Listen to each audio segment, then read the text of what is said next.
Old module, new module. She is in, she's programmed, all the as-built data written into it. Let us go and retest. Well, get a good look at this face because this is the wrong call face. It's still broken.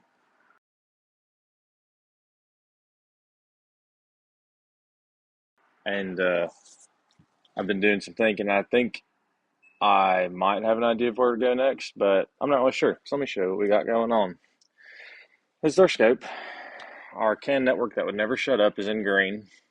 And you'll see it gets kind of sparse and then lights back up again. Boom. Gets kind of sparse, but still speaks, lights back up again. Our meter is still doing its weird cycle thing where it'll go down and go up.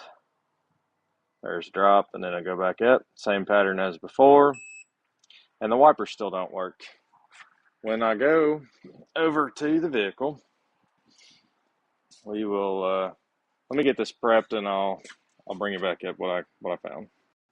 Where we are right now, we're monitoring the CAN bus and the LIN bus. You saw earlier the CAN bus tried to go to sleep but wouldn't, kept talking.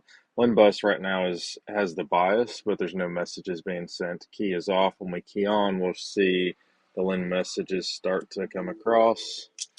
So there we can see our actual LIN messages. What I think I found is the LIN messages are not changing, even when you have the input change on the stalk. Let me get the trigger set up and I'll show you this. What you can see is a constant messaging on LIN. We've got 1, 2, 3, 4, 5 lows, a like 15 millisecond high, and then 1, 2, 3, 4, 5 lows, like a 15 millisecond high, and just repeats over and over and over. We've got the trigger set up on our 10 millisecond high point, and even when I'm just gonna hit the switch like so, there's no changes in here. I've got a great glare. So depressing stalk, no change.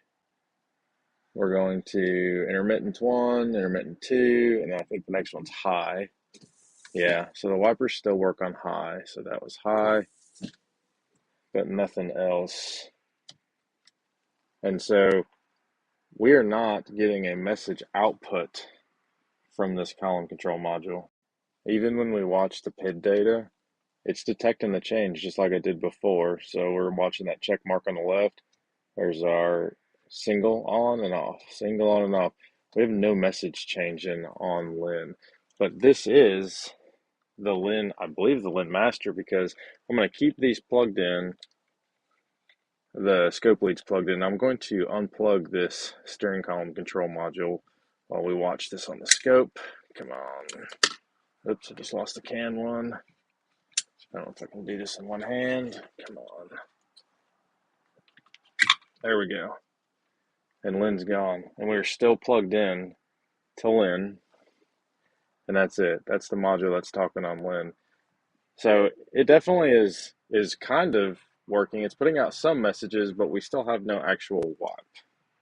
And looking at the wiper circuit, the steering column control module, the rear window wiper motor, the left windshield wiper motor, and the rain sensor are all pretty well tied in together through, it looks like the body control module, fuses, powers, ground, relay control, and also LIN. It looks like the LIN bus is going to go from steering column control module to the rain sensor and to the left windshield motor wiper. Since it looks like the rear wiper motor gets its power from the front motor, I think we're gonna have an issue between the front motor, the steering column control module, and the rain sensor. Let's go take a few peeks at some of these circuits. In the next frame, what I did not communicate well is that because I have no idea what's causing the battery drain now, because you unplug the steering column control module, the drain's gone, you plug it back in, the drain's back, and you can just unplug and plug all day long, and the issue follows that connection. I had no idea what to do, but I know that the wipers also seem to come along with the battery drain issue, so I pivoted to start diagnosing windshield wipers instead of continuing to do battery drain stuff. I just didn't communicate that well, but that was my logic in my mind, having been flustered from just making a bad call. But we're pivoting now to figuring out why the windshield wipers don't work properly. Okay, let's catch you up a little bit. I said last we left off we were going to go through and start checking some of the stuff between all these. Before I started going into that, I scanned it for codes one more time. So I temporarily just plugged in the steering wheel and all that stuff back in, read codes. And we have two codes in the steering column control module that are interesting. Perhaps this is where we are going. One is for the rain sensor, one's for the wiper motor module. The Bravo 10 Alpha Delta for rain sensor. I think I may have read these in the beginning of this video, and a Bravo 1131 for the wiper motor module. Because I just picked the wiper motor module code, when I go through the trouble tree for the wiper motor module, it has us do the tests that we've already done. It has us key on, go to windshield wiper high position. It says, does it operate? It does. Let's go to the next step. It says, put it in the low mode. Does it operate? No. Go to the next step. Check the PID data. Does it respond with the stalk position? Yes. Go to the next step. Now, this next step, it says, if equipped with a rain sensor, go to next step. This does have a rain sensor in it. It says ignition off, disconnect rain sensor, ignition on, place wiper washer switch to low speed setting and observe the windshield wipers. That's what we're going to do now. Let's go for. And the reason I think it's having to do this, because I also read the theory and operation for the wipers, and it says when the rain sensor is screwed up or you have a LIN issue, it'll operate on a default mode for the intermittent. So here, right here, this is our rain sensor. So it said ignition off. We will unplug our rain sensor connector. Perhaps. And it said ignition on and try and do the wipers are intermittent. So we do not have, that's high, but there's low. So we still have no feed there. So the answer is no. We'll go to the next step. All right, the next step that it's got us hitting is if we do not have wiper action, it says we want to check the LIN bus for issues at the windshield wiper motor. And the windshield wiper motor is under there somewhere, so we got to yank the cowl and stuff off. I'll get that peeled apart and we'll keep going through this trouble tree. Okay, what Service Info has us doing is doing a continuity check between the steering column control module and the motor over there. Channel A is hooked up to steering column control module.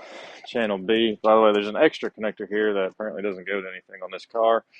But rather than just doing continuity check, we should be able to stick the scope in here on this, what should be the yellow and gray wire or something. We should have the same signal. Are you freaking kidding me? Are you serious? Is there no signal here? Oh my goodness, there's no signal here. Are you serious? Let me get a Phil's probe, which I have right here. You can see green is still flat. We're going to make sure we got good connection on this thing. If we've got an inline connector issue to this thing here, that's going to be obnoxious. Just obnoxious. To be just silly. And we are plugged in. Okay, no. We just didn't make connection on the back probe. This thing's cruising along. We got the same message there. All right, let me figure out what the next step that it wants is, because we do have continuity to the motor. Let's make sure I didn't just bump something. The wipers are out, but I'm going to hit the wiper switch. We have no activation on either of these poles or anything like that. We'll flip it to high. You can see they operate, but it does not operate on any other mode. All right, that is checked off. We'll hit the next step. The service information has us checking this LIN bus that we just saw had messages on it to ground, and I found something interesting. Right now we have the rain sensor disconnected, so the yellow is our LIN. We have 3 modules on this LIN. Rain sensor is disconnected, steering column control module is disconnected, and this is the wiper motor that is disconnected. And it says go from wiper motor LIN, positive lead, and ground to ground on negative lead. And it asks, is voltage present? So we are hitting the negative cable here, and you can see we have, well, if I can get a good connection on it, we've got 33 millivolts here. This should be completely isolated in this circuit. I'm going to take this negative lead now and push it on positive. We have negative 12 volts. Negative 12 volts. That means this is grounded somewhere. We have a grounded LIN connection. That is bizarre. Let me figure out where the inline connector is, and I guess we'll go to those. This is where things start to go even further off the rails, and we're just going to do a more concise version here. The LIN bus has communication, successful message transmission between the steering column control module and the wiper motor. That wire is true through and through. We saw that with the scope, and that is correct. It does. We also just saw in this last clip that when we unplug all of the ends of that LIN bus, so unplug rain sensor, unplug column control module, unplug wiper motor, and we do a short to ground test, we find that the LIN bus is shorted to ground. But if you plug in those connectors back in, it's not shorted to ground anymore. As in, whatever is sent out at the steering column control module, the identical message is at the wiper motor with everything plugged in. But then you unplug those 3 again, and the LIN bus shows a short to ground. And so this is very confusing. I'm very lost how we can have a short to ground and plug everything back in and still have a successful message transmission all the way from one end to the other of the LIN bus. So what is also not communicated very well here is when I found that short to ground in the last clip, what you'll see in the next clip, I thought, well, there's an inline connector between the column control module and the wiper motor. I said, let's go to this connector and see what it looks like. This connector is at the bottom of the passenger A pillar, and this connector is fine. For a fact, there's nothing wrong with this connector. We do find that the carpet is wet though. This is an indication for a little bit in the future. Carpet's wet, but this particular connector, there is nothing wrong with it. And this is what really threw me for an even bigger loop. When I plugged back in the same inline connector that we're talking about at the bottom of the passenger A pillar, there was no more short to ground. It was gone. So on LIN, when I unplug all the modules, so the rain sensor, the wiper motor, and the column control module, unplug those 3, there's 3 ohms of resistance from one end to the other. There is the same message transmission that we've been seeing on LIN from one end to the other, and you unplug them again, and there's no more short to ground. So at this point, I thought I had a misread on the LIN bus, even though we're Phil's probed in and touching directly to battery on the other side. In the last clip, you can see that when I plug everything back in, that short to ground is totally gone. For a fact, is actually totally gone. This is what really put me into a tailspin, and I just started going hog wild on testing. I had no clue what was wrong with it. I had no clue why the wipers weren't working. I most certainly had no clue why the column control module didn't fix the dead battery. I was very, very lost in this moment. And so there's a lot edited out here, and I just move into pretty much another summary. It's the best way that I can make this video make sense. It sucks that it's edited like this, but I'm human. I'm just trying here to help somebody else out there somehow, some way, and this is the best that I can do. we might be finding something. I will tell you, this whole carpet area is wet. Can you see it? See the water? I about guarantee you one of our connectors in there is going to be gunked up. I'm going to figure out which one. In this moment, I know what is wrong with this car, and it is almost fixed. But the journey that it took me to get there was very poor and would not have made for good YouTube content. So what I'm going to do now is catch you up to where I am. And I now know why everything is the way that it is. But again, it's not totally fixed. We need to start with the wiring diagram. When we're looking at this LIN network, we have the wiper motor, we have the steering column control module, and the rain sensor. And when we take a scope measurement of the LIN network at all three of those locations, the pattern is identical, always. Even if it intermittently works or if it's broken, the pattern is the same, always. I made the assumption then that that means everything there is good, and that's not quite the case, and I'll show you why.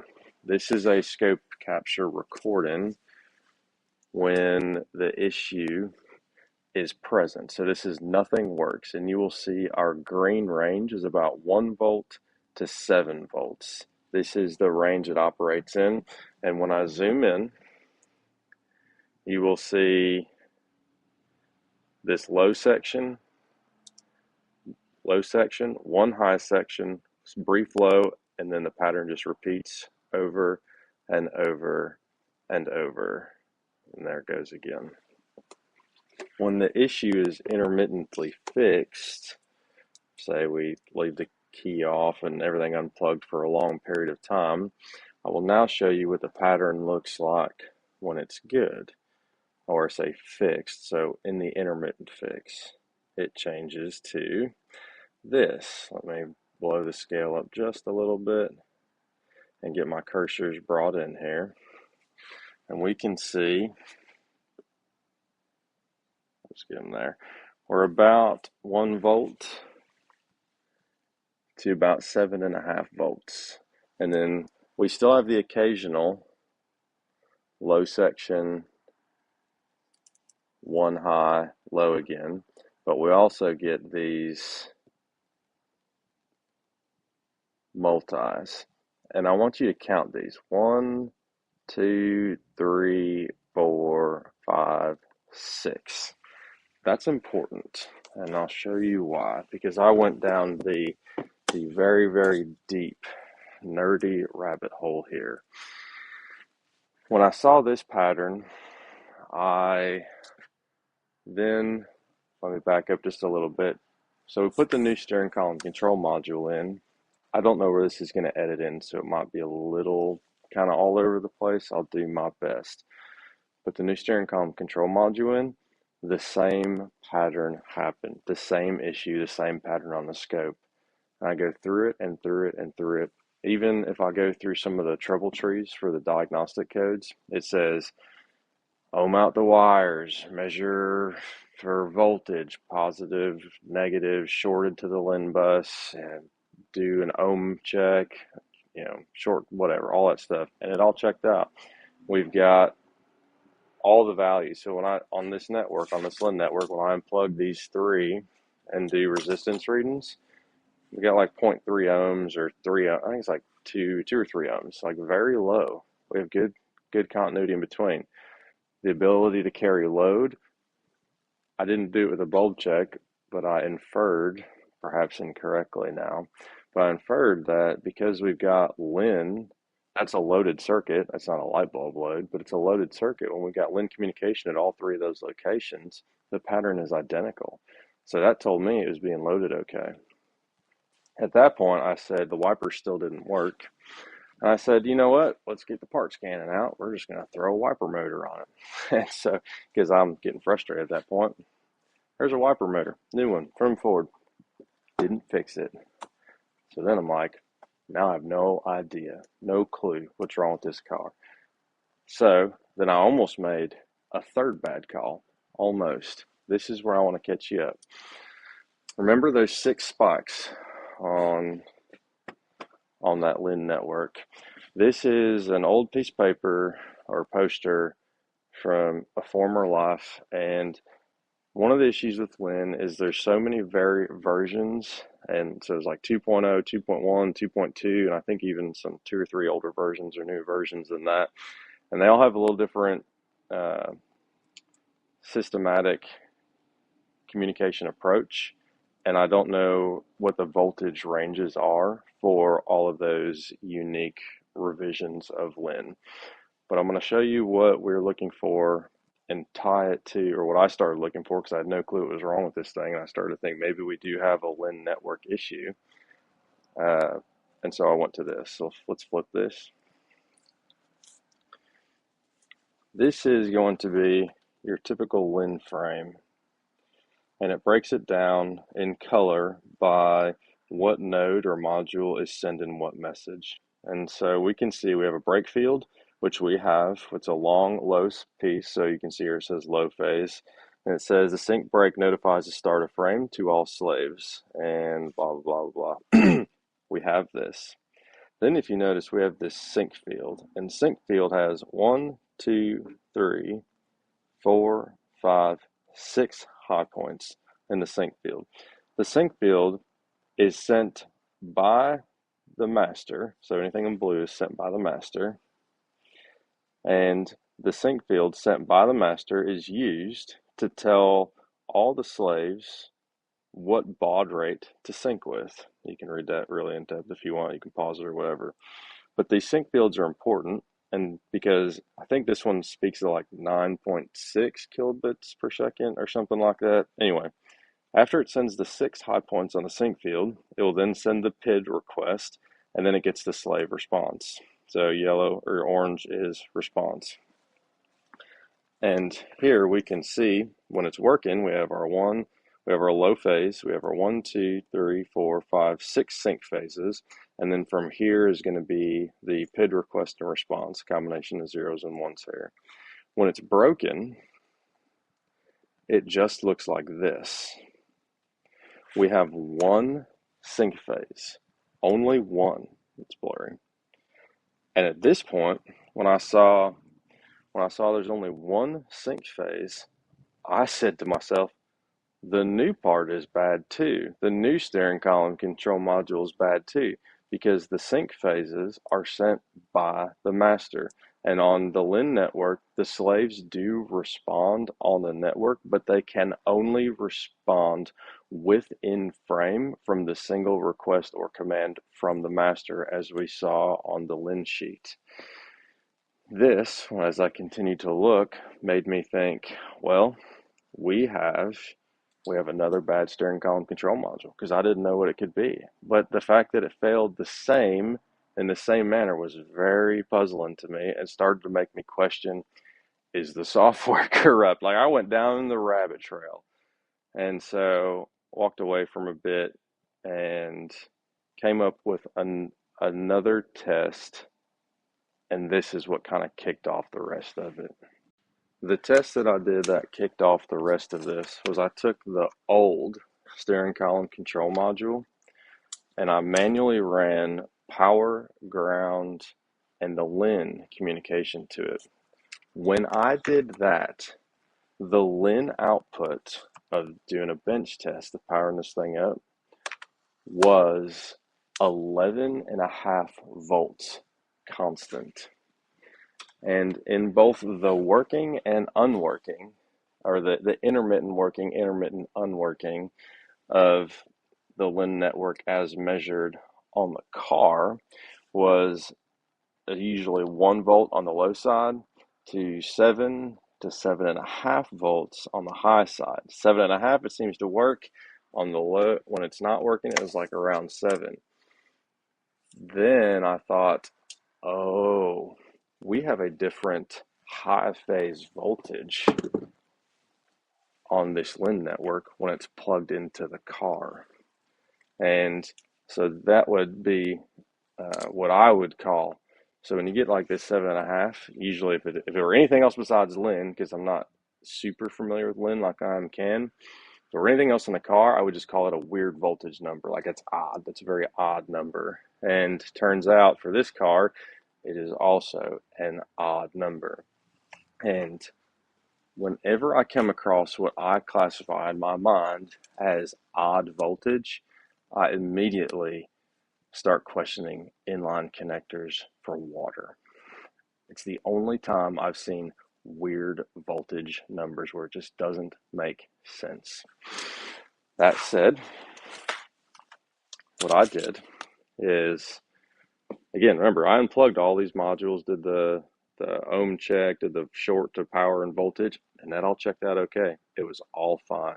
Like, it was all fine. And even loading it when every module's plugged in, same pattern on all of them. But if you look in here, let's try to do this. From the steering column control module, there's a splice. And then it goes to two inline connectors to the rain sensor, or it goes down to this inline connector and the wiper motor. I found this connector previously when I started running around. I think I recorded that part. But these two connectors are very difficult to get to. One is in the center console on the passenger side, which actually ended up being okay to get to. The other two, I have the same connector number, so I don't actually know which one it is, but it's like, so the connector 3049, when you look it up, there are two 3049s. One is behind the sunroof up in the header. The other is behind the the D pillar under all of the panels, like along the body, all the panels in the rear. I thought, well, that's crazy. So then I was like, well, we'll go a little bit old school. My question was, how do I isolate these two connectors? Because we got to this one and it looked fine, and it is fine. I thought, how do I isolate these two connectors from the circuit without taking the entire car apart? Because I've already got like 30 freaking unpaid hours into this stupid car. Anyway, my fault. And I thought, well, I'll just find that splice and I'll just cut that wire. And what I will tell you is when I found this splice and I cut this wire right here, the network came back. And not only did it come back, let me show you how it came back as I open our waveform to our known good. Let's see. Oops, I took it 1 second. All right, I don't have that waveform saved, but I have a screenshot of it. As soon as I cut the wire, it goes through the two inlines to the rain sensor. This is what the network turned into. And you will see on red, the low side voltage is about 1 volt. Oops, my finger's in the way. It's about 1 volt, and it says it's a 971 millivolts is what the screen says. You can't see it. The high side here is 10.7 volts. That tells me for certain.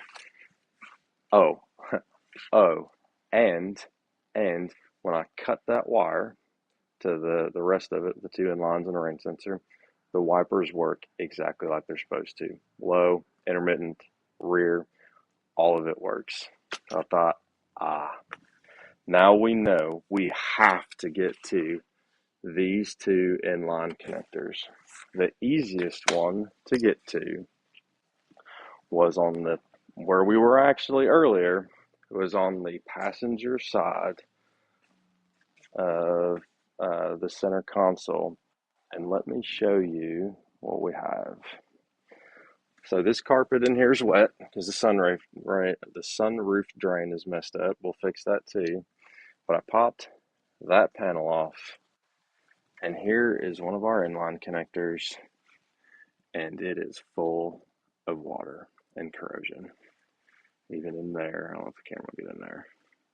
Maybe, perhaps, this is hard to fit everything down there. Anyway, it's super gross. Right there. That's our issue. These connectors, they gave me some part numbers and service info for service. Ford wasn't really sure if that was the connector they could get or not, and so both of these connectors are screwed up. because I can't get these from Ford, especially the ones I can get, they're not sure if they're going to fit. It's going to be like a week to get them in or whatever. We're just going to cut these connectors out. There's enough slack where we will just get rid of those connectors. That is what has been wrong with this car. I will, I'll see if I can reproduce it for you so you can see it live. What I do have are some Pearson probes. Oh, by the way, the splice is right down here next to the inline connector that we tested previously. So I've got some Pearson probes that I use to re-jump the three sides of that splice, doing tests to confirm. And I'll see if I can just reset that up so you can actually see it. But that's our issue. The car will be fixed as soon as I connect that back up.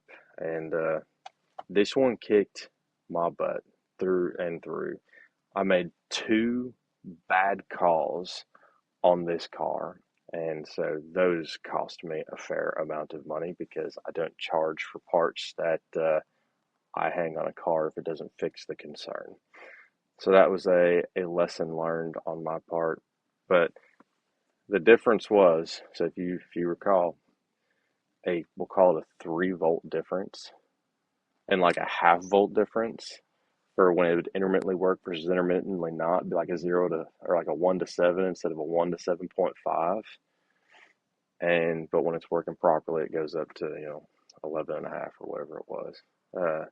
Very hard learned lesson. This was probably the most complex battery draw that I've ever done, for sure. We started at the headlights and it brought us all the way over here. Anyway, let me see if I can get this hooked up just to reproduce it and show you, and then I'll probably just bring you back when the car's done and fixed.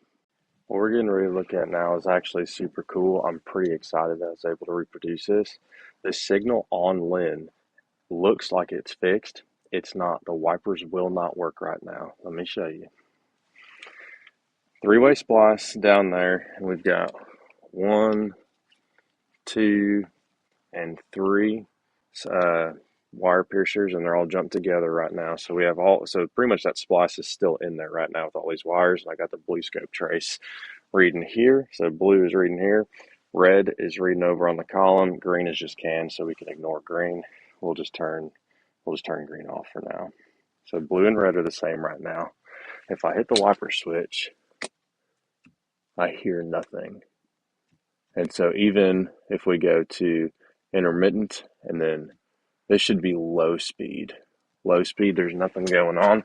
Because I made the wrong call on the wipers, we can come up and see that the actual motor is not spinning. Nothing is happening right now. Everything's plugged in. Let's go right back here. We're going to just unplug this down here. It's the only thing we're going to do. And as I unplug this, we're going to watch for a change in magnitude on the signal. So unplugged, see it get taller. There's our taller. Haven't touched anything on the wipers. Look at this. There it is. It's working. Just that slight difference in the voltage height of the signal was enough to make it stop working. Now we will ask, why is the car battery dying? That I think I can answer. I believe I can answer, I think. I couldn't find anything on service info in this, but 10, 12, 13 years ago, I had an old Ford, and the old Ford, the physical wiper, the wiper blade was broken on this old Ford. So imagine this is an old Ford. The physical blade was broken, and when it got broke, it got stuck in a certain position. I forget, there was something back there that caught it. Like there was a little bit of play in the nub or whatever. I think it got caught on the bottom of the glass. And with that old Ford, the motor back there was a module, and it was looking for a park position before it would allow the module to go to sleep. And because it never saw park, because the physical wiper blade was stuck on something, the module stayed awake and killed the battery. I know personally that when you come out with new revisions of vehicles, there are electrical technical specification documents that you give to suppliers to manufacture your module. And frequently, at least for Chrysler, frequently those specifications are just carried over and they only delete stuff that they have a specific reason to. What I hypothesize on this particular car is we know we have a smart module for the wiper motor, and if we never see park, because of the way that Lin works, back to our sheet, because of the way that Lin works, the only time that a module that's a slave module or slave node can send a response is if it is inquired by the master node on Lin. Back to this. The voltage threshold was being pulled down to the point where the master could never send its internal logic, could never send the rest of its sync fields, and so it stopped. It kept trying to speak. The master kept trying to speak on Lin, and every time it would try to speak, the voltage wouldn't be right. It would stop and reset. And we cannot, on Lin, we cannot get the park position returned to the master unless the master is able to send out its message request for that information. And the master was unable to send it, and therefore the slave was unable to receive and report back. And so the steering column control module is the master, and it got stuck in a loop where it's always looking for that park position, couldn't find it, and so it's just stuck in this loop, and that's what killed the battery. The steering column control module is the module that killed this battery, but its internal logic loop was looking for an input or a response from the wiper motor to know the position so that it could then go through its sleep sequence. That's what it was not able to get. This is going to be our fix. I will just go ahead and say, I hope this video was helpful for somebody. I know it's probably going to be all over the place and very long. This may even be a two-parter. But it is what it is. This one kicked my butt, but we got it figured out in the end. I'm going to patch this up. We'll do our final test. When that's patched up, put back together, we'll make sure the car goes to sleep, which I'm confident it will now. And then we will be done with this car. Well, let's check out the fix. I actually did not have to do both of these connectors. This one was in pretty good shape. There was one pin that was a little gross, but I got it real cleaned out and pretty good. We'll need to let this carpet dry, make sure we don't have any problems in the future. These are all our bundles. We'll wrap it in some electrical loom as well. And as always, I was sure to butt connector those and solder those in the exact way that the internet says is incorrect. But we will proceed here to do what should be our final test. Right now the wipers are off, so I'm going to show you up here somewhere. You can just watch that little thing. You can see she turns, they both turn. Oh yeah. Then we will hit the key off button and we will proceed to do our close latch. The hood's already closed. Get my screwdriver. We will close that latch. The key's in it. We're going to see if that's going to make any difference. Spin you over there, get you a little closer. You can see this has not been disconnected yet. We will probably wait just a minute here to let the car go to sleep. I don't see any lights on, any like headlights or anything. Make sure the interior lights are pretty well off. Okay, we should not blow the fuse in the meter. And so we will wiggle our cable out, pull our cable up. We're at 5 amps right now. We're going to put our little cap on there. And while I just finish, oops, you're in my way. We're at 5.1 amps. While I just finish kind of buttoning up the cowl and the interior, we'll watch this. And after 40 or 45 minutes, she should go to I seen whatever that 22 to 25 milliamps was. There's the final result. 20 milliamps, 25 every once in a while it hits like 30, but we are well within range. We have a fix. Well, I reckon that's going to be it for this one. I don't know if this is a one part or a two part or whatever. This video is probably a forever long. I hope that was helpful for someone. At the end of the day, that's really the reason I do it. Hopefully somebody learned something. This one kicked my tail for sure. For sure. But we got it figured out, and that's, at the end of the day, what matters to me. So that's all I got for you. I will catch y'all up in the next video. This is probably definitely the most complex parasitic draw I have ever done. So I'm human too, and I make mistakes. I made two bad calls, but I got to figure it out. We'll see y'all.